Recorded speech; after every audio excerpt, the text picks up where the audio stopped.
Matagumpay na naidaos ng atin ito, koalisyon ng Sea Concert for Solidarity and Peace sa El Nido, Palawan. Maliban sa mga sikat na mga awit, nakiisa rin sa event ang mga mangingisda sa El Nido.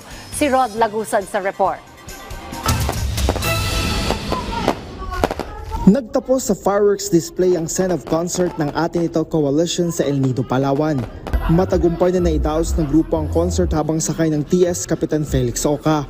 Bago magsimula ang concert, nagdaos muna ng blessing na pinangunahan ni Father Mark Mambong.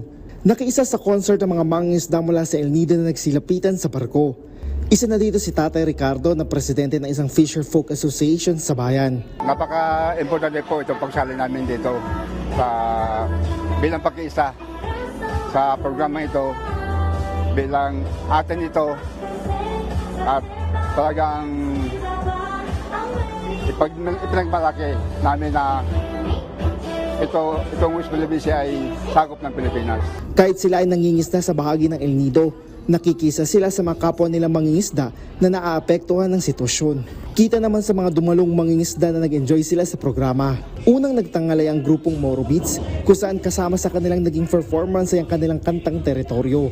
Sinundan ito ng mga international artist na sina Fumi ng Japan, si Kay Mata ng Indonesia na una nang binigyang diin ang kapangyarihan ng musika. We have the ability to use music as the heartbeat of a movement that leads with love, that shows the world that we can kill hate with kindness. Nagperform naman ng magkasunod ang Malaysian artist na si Fiona at ang K-pop group na Aimond. Sumunod naman dito ang all-female Filipino band na Rouge. Ipinamalas naman ng singer na si Evidencel ang kanyang husay sa kanyang mga hit songs. Mga kanta na tumatak naman sa pagiging Pilipino ang naging handog ng singer na si Noel Cabangon. At tinapos ng Filipino boy group na Horizon ang Sea Concert ng atin ito coalition. Una nang sinabi ni atin ito convener Rafaela David na ang Peace Concert ay imbitasyon para sa mga kapitbahay na bansa ng Pilipinas kasama ng China. Iniimbitahan natin sila na sumama sa ating pagtindig para sa kapayapaan. At hopefully they say yes to peace.